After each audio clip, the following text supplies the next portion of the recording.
Pero te lo dije, cuando escuché el título, dije, es por acá y empecé a mover los contactos para que me pudieran prestar, dar el contacto de este compañero y de muchos compañeros. Bueno, lo vamos a Este, tener por Meet, que nos va a estar contando todo, ¿no? Dale, ahí ¡Ay, está. ya está Ya enganchado! está enganchado. Buen día, Juan, ¿cómo te va? Juan Carrá, escritor. Bienvenido a la radio Germán Abdala, la radio de las y los trabajadores del Estado. Para nosotros, un gusto tenerte. Igualmente para mí estar acá conversando con ustedes, la verdad que un lujazo. Bueno, gracias. Para nosotros también. Hoy viernes 12 de septiembre, en el espacio de la memoria de la Comisaría Quinta, lo que fue la Comisaría Quinta, la tenebrosa Comisaría Quinta, eh, que después fue creado un espacio de la memoria reivindicando la lucha de compañeros y compañeros por memoria, verdad y justicia. Y me contaban de la Secretaría, porque esto también está organizado por la Secretaría, el espacio de la memoria y abuelas de Plaza de Mayo, que una vez que se cerraron todas las actividades por las políticas públicas terminadas por este gobierno nefasto, la provincia abordó la continuidad del espacio para llevar a cabo. ¿Qué significa para Juan Carrá la presentación de su libro? Ahora vamos a estar hablando. Justo en ese espacio, ¿tenés dimensión de lo que significa la comisaría Quinta en La Plata? Bueno, la verdad que siempre hacer cualquier tipo de actividad en un espacio de memoria es un compromiso muy grande. Primero eso es un compromiso muy grande con la sociedad del espacio, en este caso la sociedad platense. Eh, pero también, bueno, es un honor para mí, digamos, ser parte de una actividad que pueda ayudar a la construcción de un espacio de memoria que reivindica no solo la memoria, la verdad y la justicia, para señalizar un espacio que fue clave en el aparato represivo de la provincia de Buenos Aires, en el distrito TAM, Totalmente. sino también para reivindicar la militancia de los compañeros y compañeras que por allí pasaron. Así que la verdad que personalmente estoy muy contento de poder hacer esta actividad ahí, por mi trabajo durante muchos años cubriendo juicios por delitos de lesa humanidad Bien. y por también mi actividad de compromiso permanente con los derechos humanos. Conozco más de un espacio de la memoria en todo el país. He estado, no sé, bueno, por el libro mismo he estado en el espacio de la Brigada de Chaco, en Mar del Plata, que es de donde soy yo, conozco y he hecho actividades en el Faro por la Memoria. Aquí mismo en Buenos Aires presenté otro libro mío en el Museo de la Ex-ESMA. O sea, estoy vinculado permanentemente Muy desde bueno. donde puedo a estos espacios y creo que es fundamental en este contexto darles vida cultural, política, que circule el debate y que podamos estar ahí ayudando a que esos espacios funcionen. Está bien. Pensaste, yo cuando leí el título ya está, Sí. estoy adentro. No, no, es increíble porque me abrió la cabeza con un montón de situaciones y se me presentaron, qué sé yo, la frase de Raimundo Villaflor a Víctor Hugo, decirle, che, enano, que esto no se la lleven de arriba, un montón de los compañeros de Trelew, digo, ahora vamos a hablar del libro, porque en realidad lo presentás como el estudio del hecho más aberrante a nivel internacional que cometió la dictadura. ¿Cómo es la cuestión del libro? Sí, en realidad es un operativo en el contexto del Plan Cóndor. O sea, Correcto. a eso llegamos, o sea, es el punto final del libro, es el punto de partida y es el punto final del libro, que es el secuestro primero en Perú de Noemí Estrella Netti de Molfino, junto con otros compañeros de la organización Montoneros, y su posterior aparición, un mes después de la aparición de su cuerpo, en el contexto de un montaje generado por el aparato de inteligencia de Batallón 601 en un hotel en Madrid, con la intención de plantar en la prensa internacional que los desaparecidos no estaban desaparecidos en sí, sino que estaban dando vueltas por Europa. Qué Entonces ahí jodido. hubo un montaje muy importante que el propio Videla intenta instalar en determinadas entrevistas, pero que la Embajada de Madrid la Argentina en Madrid inmediatamente emite un cable planteando esta idea, después hay archivos desclasificados que lo confirman, etcétera, ¿no? O sea, hay un montaje internacional del aparato represivo del Estado, coordinado por el Plan Cóndor, que efectivamente tiene como víctima a Noemí Esther Gianetti de Molfino, que es la madre de una familia que tenía una mujer viuda, que tenía 6 hijos, 3 varones, 3 mujeres, que a finales de los 60 se empiezan a involucrar en la política de izquierda revolucionaria en el Chaco, y que por el proceso represivo que arranca con la AAA y que continúa después en la dictadura, empieza todo un proceso de diáspora, digamos, de una familia que empieza a vivir la clandestinidad Claro, como un elemento también de digresión familiar, ¿no? O sea, que ellos se van dividiendo por todos lados y termina siendo una familia que condensa en sí misma el horror total de la dictadura. Por un lado, la detención, el exilio, la desaparición forzada, la apropiación de un menor, de un niño nacido en cautiverio, que después recupera su identidad, mira, la tortura, pero también es una familia que condensa un arco narrativo propio de la época, de una generación militante, de compromiso muy fuerte con la transformación social y política, y eso también está narrado en el libro, y a mí me interesaba hacer especial hincapié en esa situación, que no solo ir al punto del crimen del claro. terrorismo de Estado, sino también contar un poco un arco narrativo más amplio que tiene que ver con el desarrollo de la violencia política en la Argentina como resistencia a los procesos de violencia del Estado, ¿no? Y sabés que vos sabés que los traes a la vida. Los traes, esa memoria que tenemos, lo traes a la vida. Yo te agradezco. Eh, Además, la complicidad de los otros países. Digo, acá, esto que vos hablas, hubo complicidades, hubo cosas mucho más macro de lo que nosotros logramos entender. ¿Por qué salvate vos? Bueno, Salvate vos es una frase que Mima le dice a su hijo Gustavo, al menor de los Molfino, cuando la están por secuestrar. O sea, ellos están en Lima, Gustavo sale de la casa en la que estaban viviendo porque ya habían secuestrado a una compañera que es María Inés Raberta, la habían secuestrado, entonces su ausencia pone en alerta al grupo de la organización.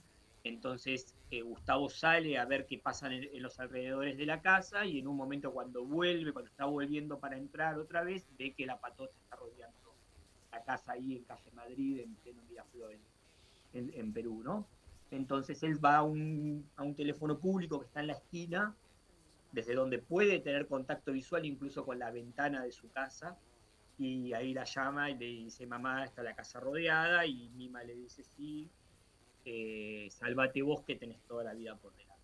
Es una frase que Mirá, le dice una madre a un hijo en el contexto terrible. del propio secuestro, pero también es una frase que entiendo representa fuertemente a este personaje que es el hilo conductor del libro, que es el personaje de esta madre, que podría habérselo dicho a cualquiera de sus otros hijos en cualquier otra circunstancia, Totalmente. porque si hay algo que la caracterizaba era esta presencia permanente donde sus hijos la necesitaban para el apoyo incluso de su creatividad, de su militancia y demás. En ese proceso es que ella va transformando, ella se va transformando de una ama de casa, Claro, de una mujer que quiere tener muy lejos la política, que no le interesan las discusiones que están teniendo sus hijos, que siente que la familia se va a romper por la discusión política. Ella empieza a transformarse, y en el exterior ya se vuelve una militante muy fuerte en contra de la dictadura, e incluso llega a ir a declarar ante la ONU cuando su hija Marcela desaparece el 17 de octubre de 1979 en San Antonio de Padua. Entonces, ese arco de transformación, que es en algún punto el mismo arco que vivieron muchas de las madres que después se organizaron y claro. conformaron las madres de Plaza de Mayo, las abuelas de Plaza de Mayo, es un arco de transformación que me interesaba mostrar como un hecho Excelente. militante Muy bueno. en una mujer como Mima, que aparte es un personaje maravilloso y apasionante. Muy bueno, Juan, ¿cómo estás? Bueno, Agustina, te Hola, ¿qué tal? quería preguntar ¿Cómo fue el trabajo de reconstrucción de todo esto, no? ¿Trabajaste en conjunto con Gustavo, con Guillermo?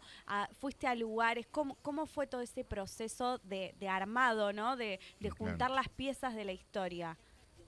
Bueno, sí, claro, es un libro que está basado en una investigación que tiene múltiples fuentes. Ujú. La principal fuente de esta investigación son los testimonios orales de la familia. Lo nombrabas a Gustavo, lo nombrabas a Sí, Guille, pero también el hermano mayor de Guille, Mauri, que con muy corta edad sí. vivió el secuestro de su mamá, de su Claro. tío, su propio secuestro, porque ellos fueron secuestrados y después fueron entregados a la familia. El ¿Él qué caso de edad Guille, tenía, perdón, en ese momento? alrededor de 7 años tenía en el Claro, Qué momento. va. sí, con un registro ya total. No, por eso él es un testimonio clave para saber qué pasó ese día en San Antonio de Padua, junto con el testimonio de su tía, que también sobrevive a ese operativo y puede dar testimonio de lo que pasó ahí. Ujú. Esas entrevistas, después, por supuesto, los tres hermanos Moifino que están vivos, que son Miguel, José y Gustavo, como decíamos recién. Lamentablemente, tanto Lili como Alejandra murieron de una enfermedad, Mira, post-dictadura, ¿no? Ya ajá. en democracia, pero con el dolor fuerte de una familia que fue arrasada. Entonces ahí también hay algo de la extensión del daño que genera el terrorismo de Estado, que no es solo lo que sucedió en esos años, sino lo que continuó sucediendo en el cuerpo de esas personas que vivieron el horror. Y me parece, bueno, después también hay todo un trabajo de testimonios orales del entorno militante, de otros compañeros que conocieron a todos los integrantes de la familia. Después hay muchísimo trabajo con los testimonios que distintas personas dieron en los distintos juicios por delitos de lesa humanidad que tenían que ver con esta investigación.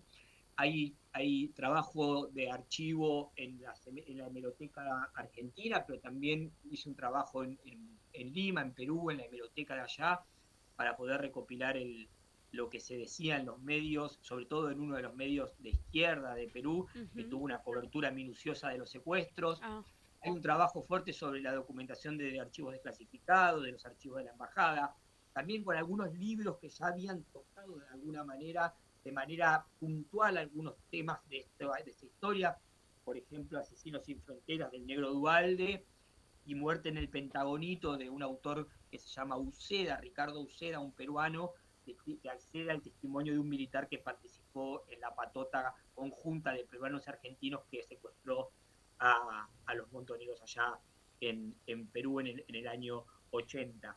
Entonces, hay una totalidad de Tal documentación, de cual. trabajo, de investigación, pero sobre todo lo que hay es una apropiación de esa información, de esos mundos, para una narración ficcionalizada, para la construcción de una novela de no ficción, que es lo que hice, claro. Y esto, ¿no? todo esto que nos contás, ¿en cuánto tiempo, o sea, te llevó a vos meterte en ese universo, ir a buscar esos archivos, reconstruir, conseguir un hilo conductor, ¿no? Darle como un cierre, un final. ¿Se puede darle un cierre, un final a algo que a fin de cuentas está como, viste eso, medio inconcluso? O sea, ¿cómo haces para, aunque sea, no sé, dejar ahí unos puntos suspensivos?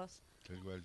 Bueno, esto llevó más o menos de trabajo 3 años y medio, casi cuatro Montón, años, claro. entre la investigación y la escritura, por el tipo de metodología que yo tengo de trabajo, lo que hago de manera simultánea, no es que termino de Ujú. investigar y después me pongo a escribir, cosa que por ahí me podría haber llevado mucho más tiempo. Eh, Después hay algo que tiene que ver con esto, darle un final, y la verdad que no se le puede dar un final a Claro, la desde ya. yo definitivamente tuve que, porque los libros tienen que tener un principio, Claro. tuve que proponer una estructura narrativa que tiene, como les contaba hoy, este arco o sea, el libro arranca con la aparición de un cuerpo en una habitación de un Totalmente. hotel de Madrid y termina con llegando un poco a desenvolver qué pasó con ese cuerpo y corta ahí y hay un salto de temporalidad muy largo que tiene que ver con, y era un pequeño capítulo, casi una especie de epílogo, diríamos, donde se cuenta la restitución de la identidad de Guillermo Amarilla Molfino, ¿no? Porque me Ah, parecía que esta historia no podía no tener ese, Claro. claro. ese fragmento. Sin embargo, en el medio de eso quedó un montón sin Sí, me contar. Un imagino. montón. Pero bueno, los libros hay que terminarlos algún día, No, porque si no totalmente. se vuelven imposibles de publicar, imposibles de leer también, Sí. quedaría larguísimo. Este libro es un libro bastante extenso, pero prometo que le saqué un montón. Entonces imagínate. No, obvio. ¿Y dónde podemos, lo más Claro. importante, dónde lo podemos adquirir, Juan? El Contanos. libro está en todas las librerías. Es un libro Buenísimo. publicado por Editorial Sudamericana. Dale. Ajá. Hoy mismo en la presentación que vamos a tener ahí a las 18 horas en la ex comisaría Quinta, vamos a tener ahí libros a disposición, pero después es un libro que se consigue en librerías, Perfecto. Bien. que si no lo tienen lo pueden pedir porque es un libro, insisto, de circulación bastante amplia en términos comerciales. Entonces Está no es bien. como esos Buenísimo. libros que hay que ir mano a mano, sino que se puede conseguir en cualquier lado. ¿Qué soñás con el libro? No, mira, te voy a ser 100% sincero. Lo único que soñaba, que quería, yo ya lo tengo, que es que la familia, cuando lo leyera, sintiera que había habido un respeto importante por su historia y que ellos se sintieran identificados con lo que el libro daba. Con eso para mí ya está cumplido Perfecto. mi, mi deseo, mi rol, digamos. Ahora después ya el libro tiene un camino que no está vinculado a mí en algún punto. Claro. Es algo que el libro está suelto, el Lo libro es de los liberaste, a que lectores. salga. Claro, bueno, Esa es la los, fortaleza, ¿no? Esa es la los fortaleza. escritores perdemos el control en algún Totalmente. punto de nuestra obra y eso es hermoso y es peligroso y nos da miedo. Hay un montón de cosas en juego con eso. Totalmente. Porque después cuando eso se empieza a leer y se empieza a construir un sentido que uno no controla, bueno, uno no puede salir a explicar, bueno, yo no quise hacer eso. Claro. Claro. No, no, ya está. Es material dado. Ah, Material bueno, dado. y en ese sentido, sí me parece, el libro me está dando cosas hermosas como la Claro. presentación de esta tarde, digamos. Esto con la pregunta que vos iniciaste la charla. Yo, digo, cuando era pibe en los 90 y no soñaba ni siquiera con ser un escritor, ni siquiera tenía en el horizonte escribir, ya era un lector bastante apasionado de la década del 70 y si viajara en el tiempo y al futuro y me viera en este contexto ahí con compañeros y compañeras sobrevivientes presentando un libro de estas características, no lo podría creer, Claro. sinceramente. Yo ya me siento absolutamente satisfecho. Sin embargo, creo que es una responsabilidad que tenemos quienes escribimos sobre estos temas, más allá de lo personal, abonar a una discusión más general que tiene que ver con la construcción de narrativas de la memoria Totalmente. para mantener el proceso de verdad, memoria, verdad y justicia siempre vivo, aunque Ujú. digan lo que digan. No, te imaginas que llega a mis manos el flyer y moví todo porque llamo a mis compañeros de la Secretaría de Derechos Humanos de la provincia de Buenos Aires. Tengo un amigo justo ahí en la gestión, sí, me facilitó todo y me facilitó tu teléfono. Y ahí empecé rápidamente.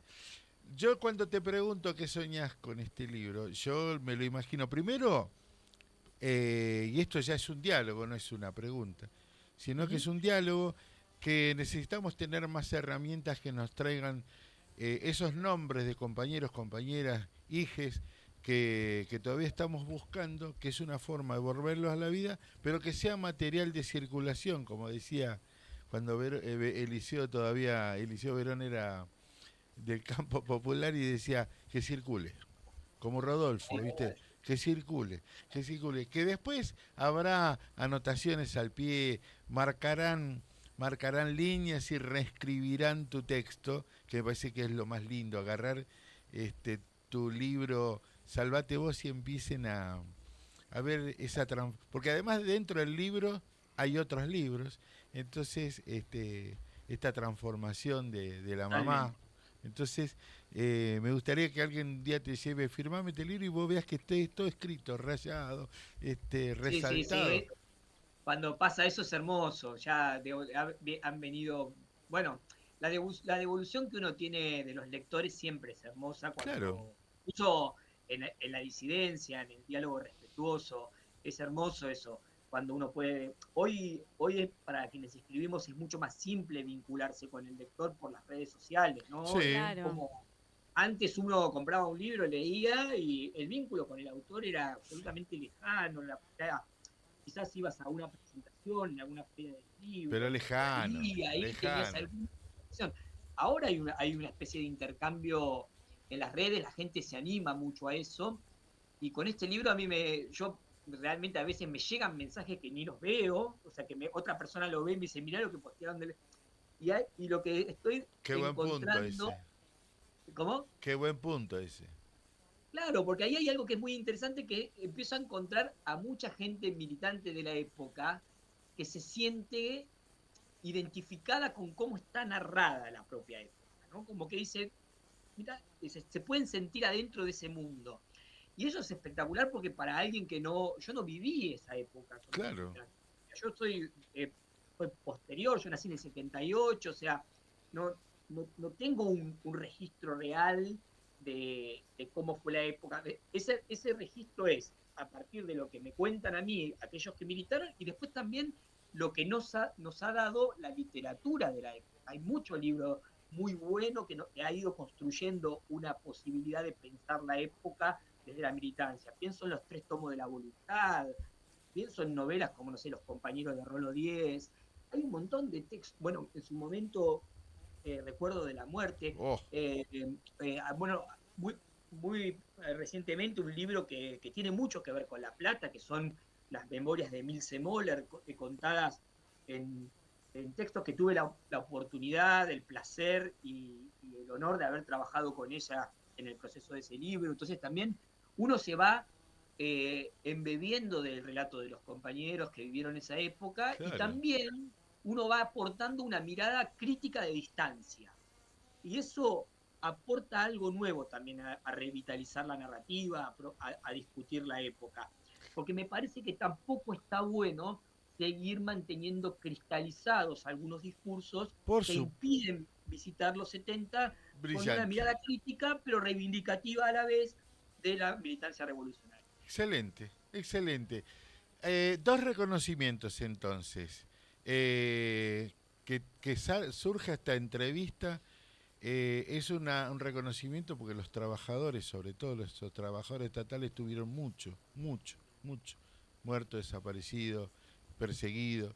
Entonces, que te reconozcamos es el primer paso a esta construcción que ahora sos de parte de la radio. ¿Está claro? Bueno, ¿Eh? con todo honor, siempre donde hay trabajadores uno se siente cómodo. Y además Germán, ¿viste? Nosotros Obvio. seguimos Por ese supuesto, cómo legado, no, ¿viste? Y un grande. segundo, Salvate Vos ya es parte de nuestra historia de radio, porque para eso estamos. Nosotros hemos construido este espacio para visibilizar. Y Bueno, muchísimas gracias. la nota está pensada, hoy cuando toda la mañana venía caminando decía, ¿cómo pienso esta nota? Y tengo que pensarla como un reconocimiento. Lo lograste, Juan.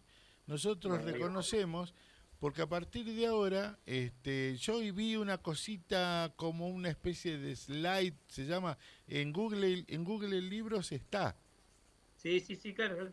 pero nosotros le vamos a comentar a la gente de cultura de nuestra seccional que siempre compra libros para los compañeros y nosotros podamos sortear para que puedan llegar. Eso por un lado. Y segundo, antes que te quería hacer una consulta, Agustina, esto también, si necesitas el lugar, el ámbito para venir a presentarlo, bienvenido sea. Cuando ustedes quieran, a disposición de ustedes, de los compañeros ahí del espacio, y siempre está bueno que podamos encontrarnos, hablar de estos temas, intercambiar. Yo estoy a disposición también de Qué ustedes, que grande. muy agradecido por la nota, por la calidez y sobre todo por encontrarnos en comunión en estos momentos tan duros, Che. eh, compartiendo este tipo de relatos. Juan, la última pregunta para la gente de redes, ¿dónde te encontramos? ¿Cómo te encontramos? ¿En Ah, Bueno, con mi Instagram? nombre, Juan Carrá, Carrá. en todas las redes. Sí, Bien. Buenísimo, buenísimo, así que ahí me encuentran y ahí conversamos. buenísimo. Te digo cómo hacemos siempre con este tipo de notas. Ahora cortamos la nota y te mandamos la nota entera.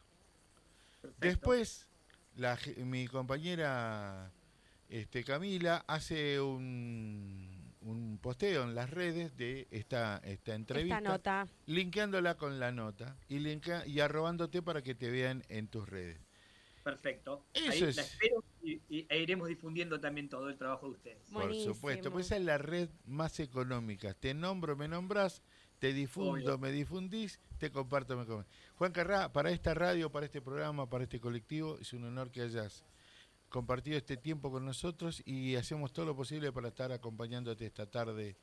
Quiero darte un abrazo y en esta construcción. Dale, Bueno, muchísimas gracias a ustedes, el honor es mío y ojalá nos veamos a la tarde y si no en otro momento seguro. dale, Dale. Abrazo seguramente. enorme, gracias. Gracias.